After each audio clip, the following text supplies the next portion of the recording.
Bueno, buenas tardes. Hay una disculpa.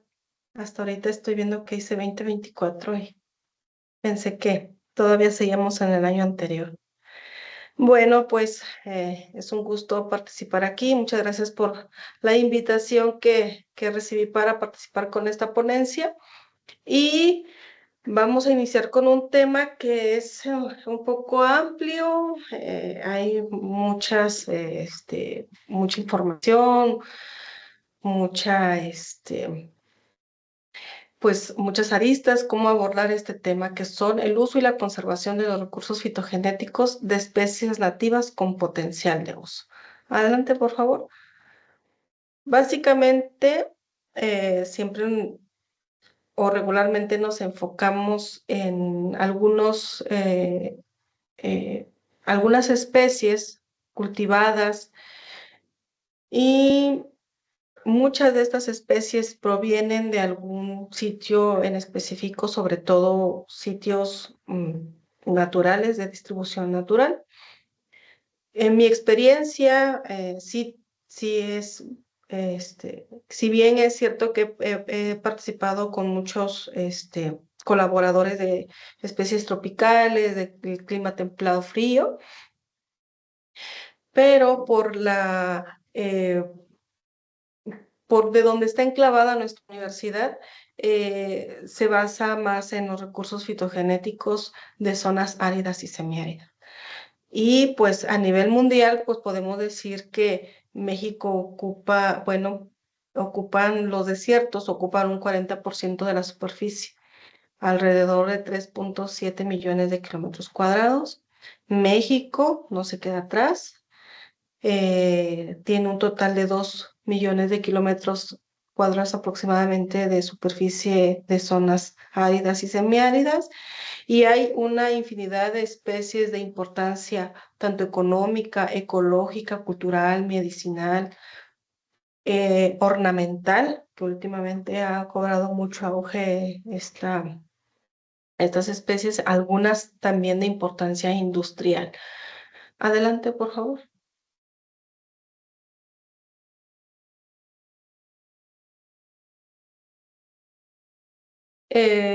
Como les decía, o sea, México no por nada es considerado un país megadiverso debido a las condiciones fisiográficas, climáticas, edáficas, o sea, que en conjunto con todos esos factores dan lugar a una diversidad de tipos de vegetación. O sea, somos de los países que tenemos selvas, que tenemos bosques, que tenemos desiertos, que tenemos zonas de transición muy importantes. Y la mezcla de todos estos factores, tanto orográficos y geográficos, pues determinan algunas condiciones pues, climatológicas que se están presentes y que dan origen y predominancia a los tipos de vegetación. Y en este caso, el tipo de vegetación y las asociaciones de la vegetación xerófila con matorrales desérticos, rosetófilo y micrófilo, pues son muy importantes. O sea, de repente tenemos la idea de decir, en el desierto no tenemos nada. Y pues no, o sea, quienes nos dedicamos a la cuestión vegetal en los desiertos, en las zonas áridas y semiáridas, podemos constatar que no hay no se puede decir no hay nada porque guarda y se resguardan una infinidad de especies que son de mucha importancia. Adelante, por favor.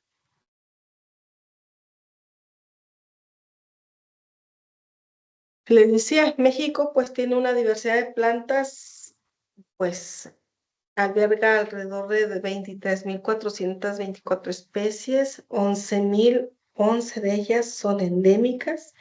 Es precisamente un país con mayor número de especies en peligro de extinción. El deterioro y la pérdida del valioso capital natural, pues ha crecido, tiene un ritmo muy intenso que va desde la explotación de los recursos es la degradación de los ecosistemas derivado de los cambios de uso de suelo, de del mismo cambio climático, pues hace que este deterioro sea más rápido, el ritmo sea más rápido. Los incendios forestales, por ejemplo. El estado de Coahuila, de donde está enclavada la universidad, forma parte del desierto chihuahuense, que predomina desde Chihuahua, desde lo que es bueno, viene más de la parte de sur de Estados Unidos y viene a enclavarse en la parte mm, noreste, por así decirlo, del estado de Oaxaca.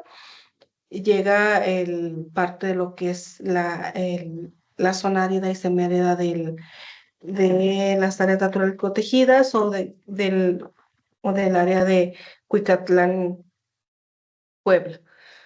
Ahí pues alberga, como les decía yo, vegetaciones de matorral, de gran diversidad biológica. Gran parte de la flora del desierto chihuahuense pues está protección bajo la norma 059. ¿Cuáles son esas especies, por ejemplo, para el estado de Coahuila, las que están enclavadas en esa norma? Prácticamente es la Cactaceae, la Pinácea y la Asparagácea y la Cupresácea. Son familias de especies que están precisamente enclavadas en esta norma y en otros estados, pues prácticamente la mayor parte de las especies que están en esta norma 059, que es la de la protección de las especies, es a nivel nacional, es de la familia Cactácea. La que sigue, por favor.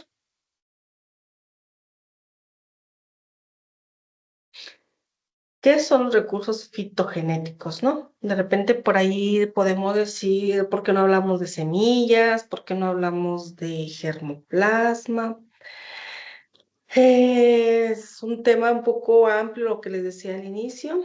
Se define como la diversidad genética correspondiente al mundo vegetal, que se considera poseedora de un valor para el presente y futuro. Los recursos genéticos básicamente son todo aquello que nos ayude a generar un nuevo individuo, que puede ser desde semillas donde nosotros resguardamos o son empaquetados, por así decirlo, la diversidad genética, que es la que tiene mayor o la que conserva su mayor diversidad, variación de genes. Y este, y algunas otras como algún otro tipo de recurso fitogenético que genera otro individuo, pero que no es tan diverso como las varetas, como las estacas, como los esquejes, que también se consideran recursos fitogenéticos. Sin embargo, la variación que estos poseen, la variación genética que estos poseen, pues son un poco más cortas y más limitadas. ¿Por qué son importantes? Debido a que mm, hay diversas amenazas, desde la transformación del uso de la tierra, lo que les decía, los cambios de uso de suelo, eh, convierten bosques en tierras de cultivo para construcción, la sobreexplotación, la extracción selectiva y elevada mortalidad de los árboles a causa de fenómenos climáticos o brotes que son brotes de plagas y enfermedades. Los mismos incendios, por ejemplo, hay especies, por ejemplo, de pinos, algunas especies de, de, de árboles. Ustedes pueden observar al andar en la calle, por así decirlo, o en el bosque, que no hay que no hay producción constante de semillas. Hay especies que hay alternancia, a esta alternancia le llaman años semilleros y puede ser que pueda no haber semillas hasta dentro de 10, 15 años. Nosotros en algunas especies hemos experimentado que hasta 15 años para que haya una nueva producción de semillas y por eso es muy importante este, el estudio de la conservación, el uso sostenible de estos recursos. Adelante, por favor.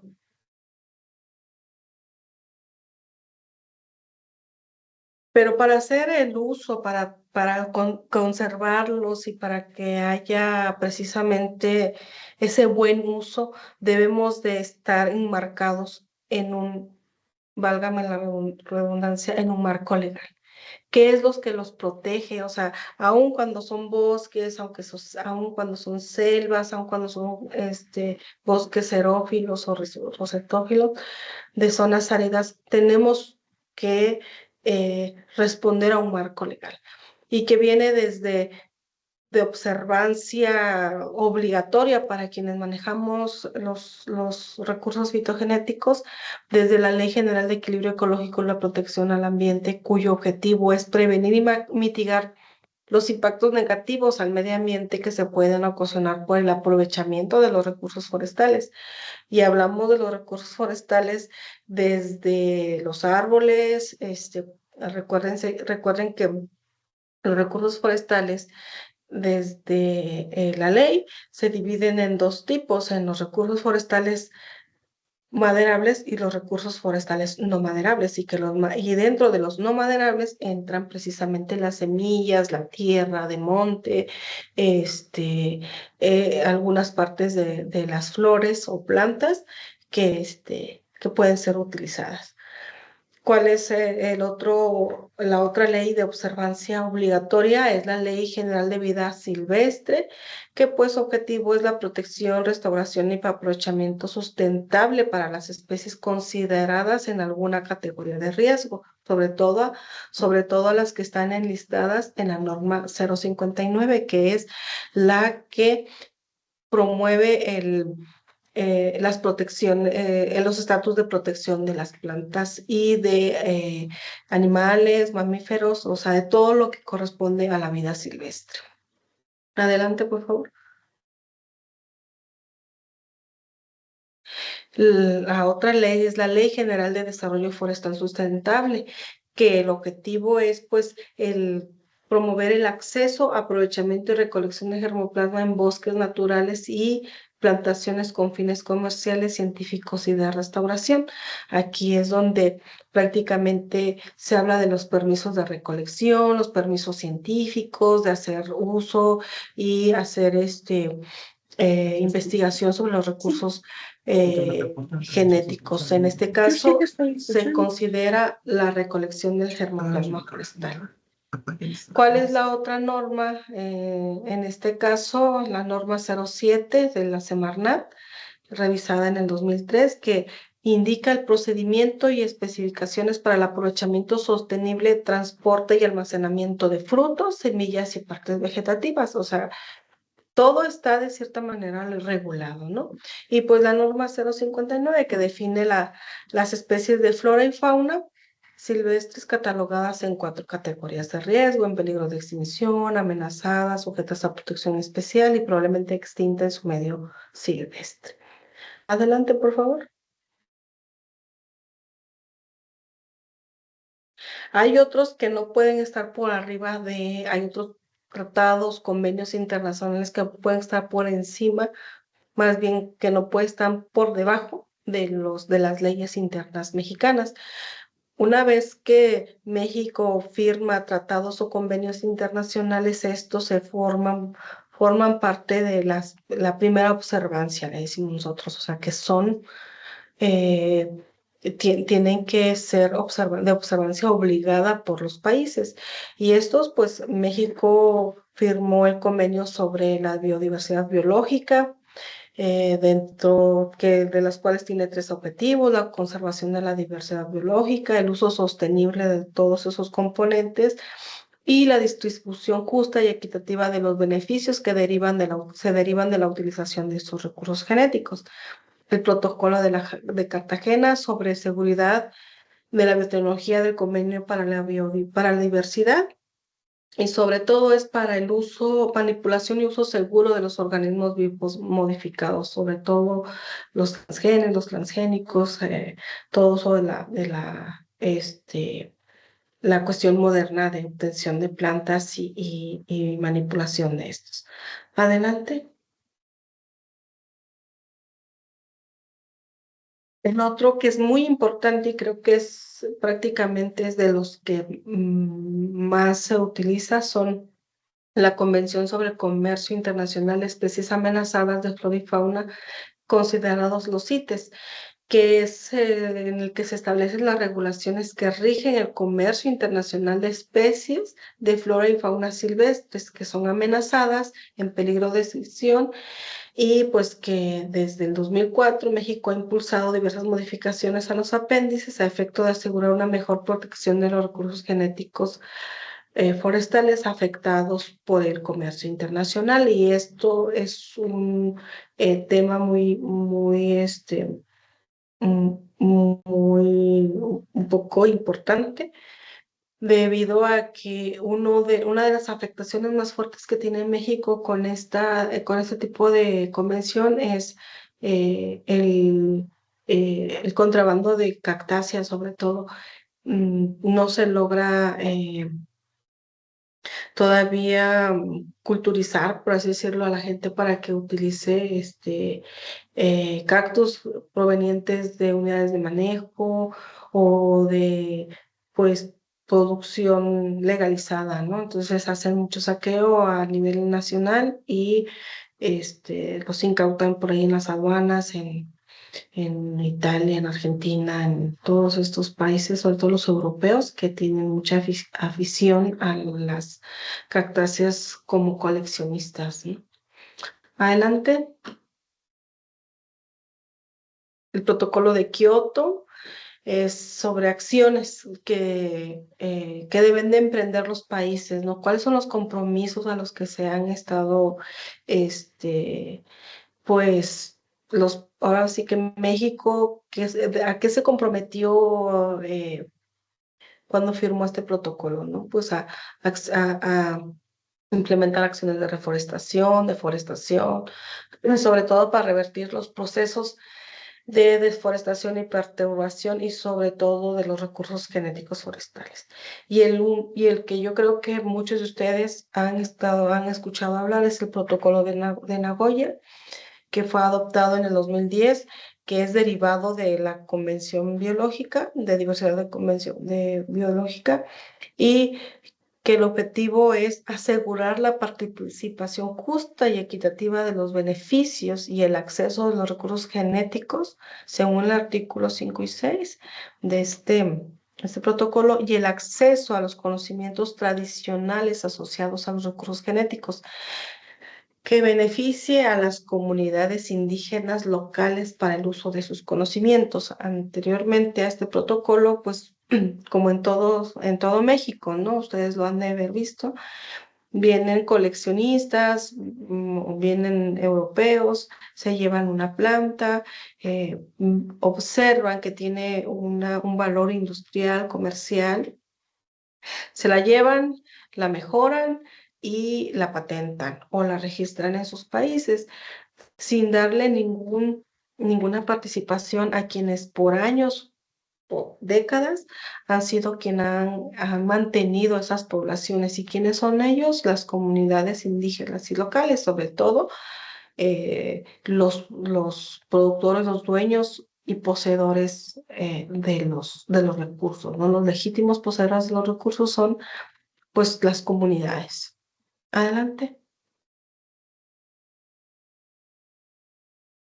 ¿Cuál es la importancia de esos recursos forestales, sobre todo de las zonas áridas y semiáridas? Hay, como les digo, dependiendo del área en donde estemos enclavados, hay una infinidad de especies que pueden ser de gran utilidad, tanto como uso ornamental, uso forestal, uso para agrícola, forrajero, o sea, hay una infinidad.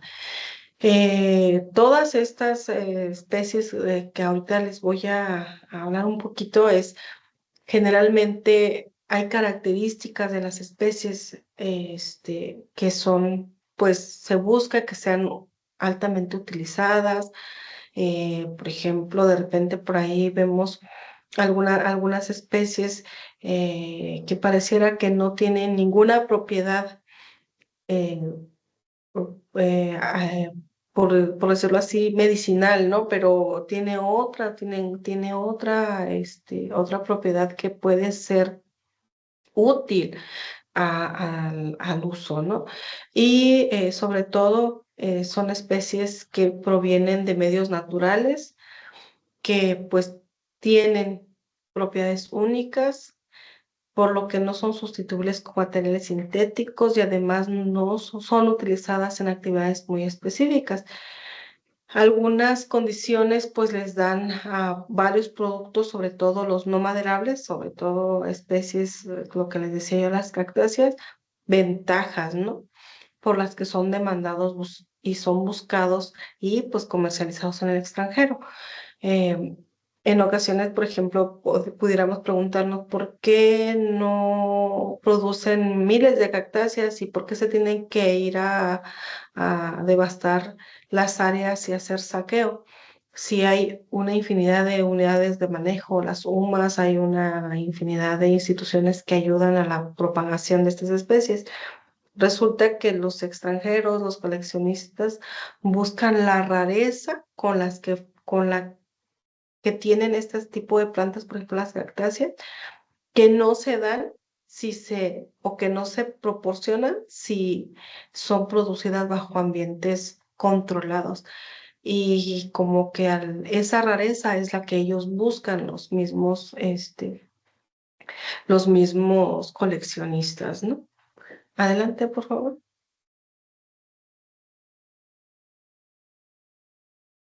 Los productos que se obtienen, como les digo, y no nada más de las zonas áridas similares, sino de otras especies, son muy diversos y que se transmiten de generación a generación. Por ejemplo, quien no ha escuchado hablar del colorante añil, azul de añil, algo así. Acá en Coahuila, por ejemplo, tenemos el uso de la candelilla, es una cera que se obtiene precisamente de ese recurso que es distribuido de manera natural y que dan recursos económicos a los lugareños y que complementan pues las actividades principales que son la agricultura y la ganadería. También se ha dado uso de ritual o cultural de índole medicinal también. Por ejemplo, ¿quién no ha escuchado hablar sobre el uso de los peyotes con el grupo de huicholes? Por ejemplo, es un ritual que ellos hacen y que ellos tienen el permiso, por así decirlo, ¿no? Para poder hacer uso de este tipo de cactácea que está en la norma, pero que la pueden usar sin ningún problema en sus rituales, por ejemplo, los huicholes. Adelante. Hay una infinidad de especies aquí enclavadas en el desierto, que han sido objetos de explotación intensiva con fines de comercio e industrialización, y pues la verdad sí tienen una escala importante, que va desde la importancia comercial como son las fibras, la cera, la leña, la tierra de monte, algunos productos de aprovechamiento, por ejemplo, la candelilla. La candelilla, para quienes no la conozcan, es una especie que produce una cera y esa cera es altamente valorada, por así decirlo, por los japoneses para hacer cubiertas naturales, sobre todo para uso en el alimento.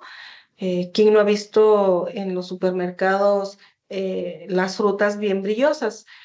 No es porque sean así las frutas, sino porque les ponen esa cera y esa cera precisamente proviene de este tipo de planta de la candelilla, que es una euforbia. También la usan para los crayones, para los cosméticos. Entonces, esta planta, su aprovechamiento, el 80% de la cera que proviene proviene de esta planta, pero sobre todo de plantas que son distribuidas naturalmente, o sea, son plantas silvestres, no provienen, hay pocas plantaciones forestales comerciales que puedan ayudar, por así decirlo, para que no se extraigan de manera natural.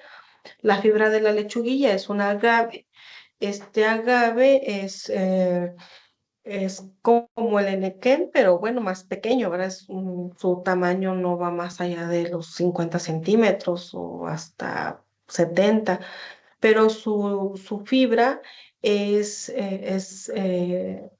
rígida, pero no es tan dura, que la usan mucho para hacer los cepillos para lavar los carros, porque no raya precisamente los carros. La fibra de cortadillo, esta también la usan con el sorgo escobero para poder hacer las escobas precisamente, ¿no? Las escobas de fibras naturales. Hay una combinación, esta es una fibra que también la utilizan de manera industrial para las aspas, no sé cómo le llaman a las barredoras mecánicas. Se usa mucho con este tipo de fibra porque no raya, no hace un daño, por así decirlo, a las áreas donde se usa. El orégano, el Lipia graveolens y el Lipia berlandieri se obtienen aceites, el timol y el carbacrol también, que se distribuyen en esta área de manera natural. Gobernadora, quien no ha escuchado hablar de la gobernadora, tiene un alto poder fungicida, la gobernadora, el palo fierro, la damiana, y así nos podemos ir. Y el mezquite, por ejemplo, aquí en los estados del norte, lo utilizan mucho para la producción de carbón. Adelante.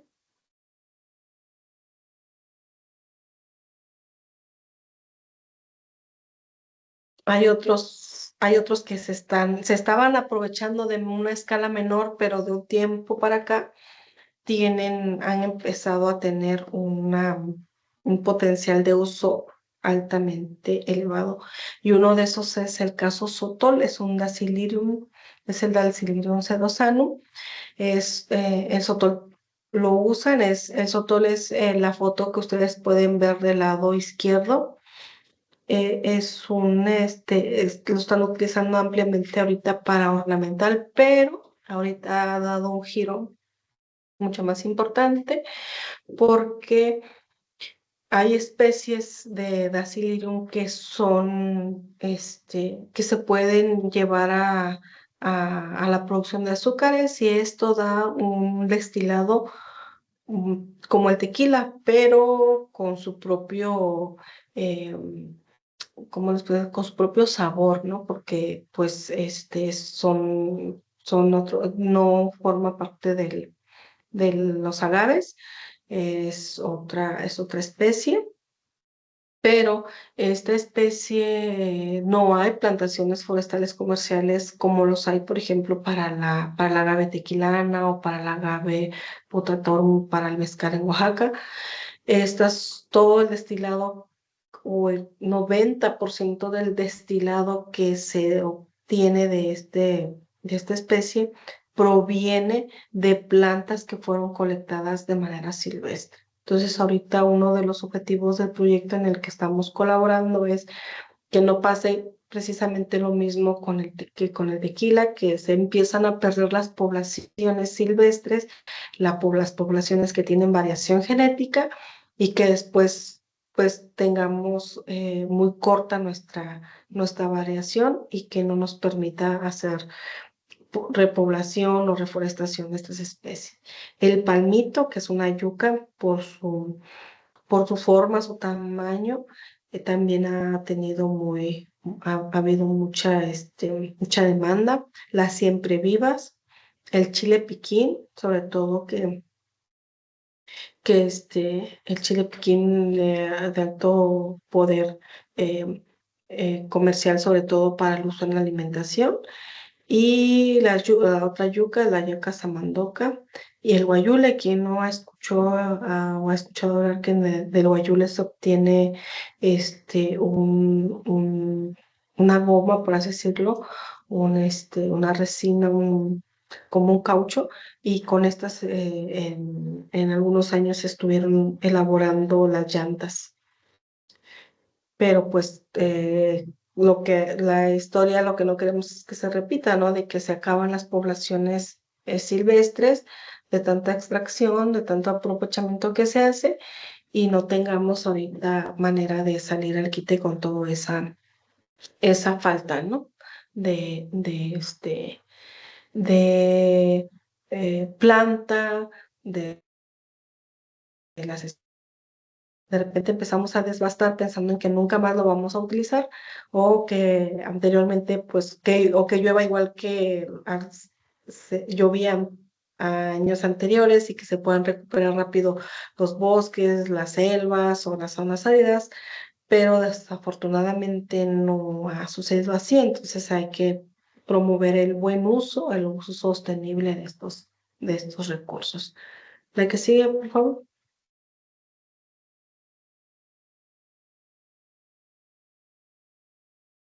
Hay una que es la familia que les decía yo, están precisamente es una de las más importantes en México, que son las cactáceas. La mayoría de estas pertenecen a las familias Cactaceae. En México hay 48 géneros, 500 especies, 81 especies están en categoría amenazada, 28 en peligro de extinción y 151 bajo protección especial. Y hay o sea, una infinidad de formas, tamaños, colores de cactáceas. Adelante. O sea, ¿qué hay, qué hay en México para la conservación de los recursos fitogenéticos forestales? Pues en México, ahorita no sé si todavía existan, pero existieron en un momento y trabajaron muy bien. 37 bancos de germoplasma forestal y 17 centros de almacenamiento temporal de germoplasma forestal. 28 de esos 37 bancos correspondían a la Comisión Nacional Forestal. O sea, había en todos los estados, de cierta manera, un centro de acopio o un banco de germoplasma. En algunos estados siguen teniendo esa infraestructura, que ya no todo, pues, vienen otros gobiernos, vienen otras autoridades, y ya no hay este eh, uso, por así decirlo, ¿no? De estos bancos. Desafortunadamente, pues algunos se quedaron solo con la infraestructura, otros con infraestructura y semilla, y fue una lástima haber perdido mucho material muy importante que tenían estos bancos, precisamente. Algunos sí funcionan, creo que el de Puebla, el de Jalisco, y no recuerdo cuál otro, pero son como 6, 7 nada más los que funcionan de cierta manera. ¿Y cuál era el objetivo de estos bancos? Pues de promover y responder a la demanda anual de semillas para los programas de producción de planta, reservar semilla en cantidad y calidad necesaria para contribuir esa demanda. Cabe mencionar que últimamente han impulsado otro tipo de bancos de germoplasma a los mismos gobiernos de los estados, algunos jardines botánicos, algunos centros o universidades que han estado tratando de conservar o tener sus propios bancos de germoplasma, que son buenos. O sea, a veces decir cada universidad, cada centro, cada jardín botánico quiere tener su propio banco, pues no es malo, al contrario, está padre porque tratan de tener de manera local lo que a su alrededor hay. Lo que sí es que definitivamente debe haber una coordinación, ¿no? Una coordinación entre al menos regiones, en decirlo, en estar intercambiando precisamente esas semillas, en estar dándoles impulso a esos centros de conservación. Porque a veces desafortunadamente lo resguardas todo o lo concentras todo en un solo centro y por angas o mangas los líderes ya no le ven los gobernantes, las instituciones ya no le ven una importancia como la que tenían o la misma visión que tenía el que fue precursor de esos centros y pues los deja a un lado, los abandona y pues hay mucho recurso que está ahí, o que estuvo ahí resguardado y sobre todo muy importante. Adelante.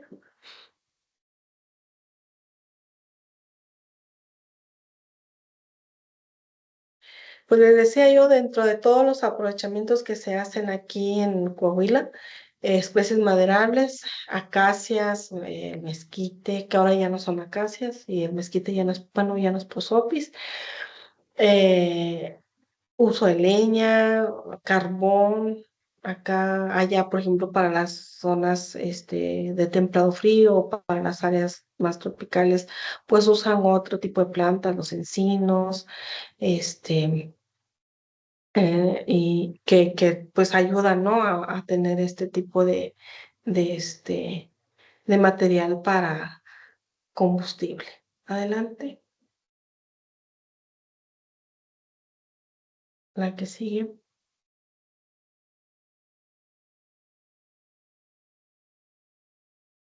Es la que les decía, adelante.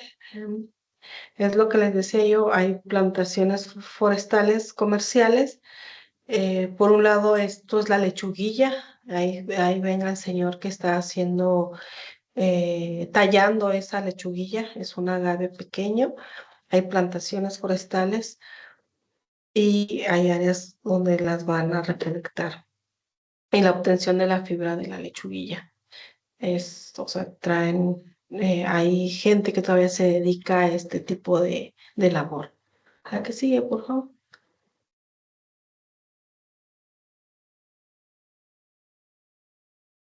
Este es el cortadillo que les decía, ese es el aprovechamiento y beneficio de la fibra. Se la colectan y luego la ponen a secar, pero primero la cortan en ciertas medidas y esto la utilizan precisamente para la combinación con el sorgo escobero para las escobas. Es otro ejemplo de cómo se aprovechan. Tienen un potencial de uso sobre todo industrial.